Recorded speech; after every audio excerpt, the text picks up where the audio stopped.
मित्रांनो, हे आहे महाबळेश्वरमधील महाबळेश्वर मंदिर. हे 800 वर्षापूर्वीचे असून शिवलिंग हजारो वर्षापूर्वीचे आहे. श्री छत्रपती शिवाजी महाराजांनी आपल्या आईच्या म्हणजे जिजामाता यांची सुवर्णतुला याच मंदिरात 6 जानेवारी 1965 रोजी केली. हॅलो मित्रांनो, तुमचं स्वागत आहे अजून एका नवीन व्हिडिओमध्ये. मित्रांनो, आजच्या व्हिडिओमध्ये आपण आलोय महाबळेश्वरला. तर महाबळेश्वरचे काही स्पॉट दाखवूया.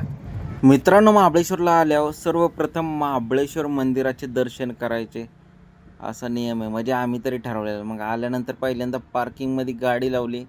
मित्रांनो, इथं आल्यावर पार्किंगची व्यवस्थित सुविधा आहे, पण पैसे पण घेतात. तर गेलो तर पार्किंगसाठी कारला 30 रुपये आणि बस टेम्पोला 60 रुपये असं चार्जेस होते.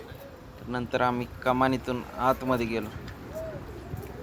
बघू शकता आतमध्ये पण पार्किंगला गाड्या लावलेल्या आहेत सगळ्या. इथं झेंडा दिसतोय का बघा, झेंडा ते आहे महाबळेश्वर मंदिर. तिथं जायचं आहे आपल्याला.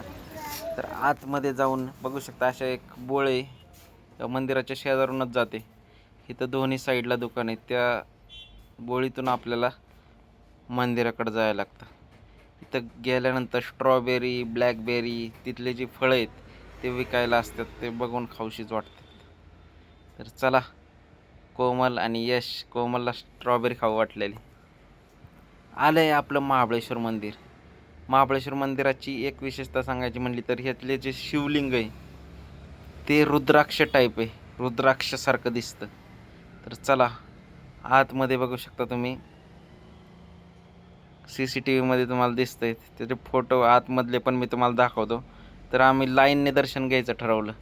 लाईनला आम्ही सगळे लागलो. तर गर्दी तशी एवढी नव्हती, पण होती बऱ्यापैकी. 1-1.5 तास लागला अशी गर्दी होती.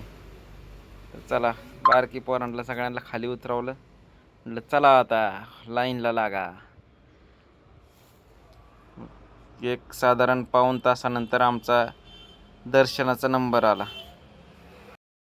मित्रांनो, याची विशेषता सांगायची म्हटली तर हे पहिलं रुद्राक्ष रूपी शिवलिंग आहे आणि हे पांडवकालीन आहे, स्वयंभू आहे, हजारो वर्षापूर्वीचं आहे. आणि हे जे मंदिर आहे हे 800 वर्षापूर्वीचं आहे. मित्रांनो, बघू शकता कशी आहे इथलं शिवलिंग.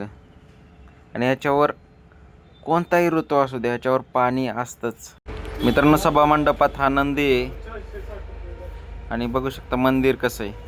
मित्रांनो, सगळ्यात महत्त्वाचं म्हणजे या मंदिरावरचा झेंडा बघितला ना, दिल खुश होऊन जातं. मित्रांनो, मला तरी ते सगळ्यात जास्त आवडलं म्हणून कॅप्चर. मित्रांनो, मंदिराचं बांधकाम पण हेमाडपंथी आणि दिसायला एक नंबर दिसतं. मित्रांनो, जर तुम्ही महाबळेश्वरला आलात तर नक्की एकदा या मंदिराचे दर्शन घ्या. व्हिडिओ आवडला तर लाईक करा, फॉलो करा, शेअर करा. मित्रांनो, महाबळेश्वरच्या सिरीजमध्ये पुढचा व्हिडिओ असणारे पंचगंगा मंदिर महाबळेश्वर. नक्की फॉलो करा, सबस्क्राईब करा.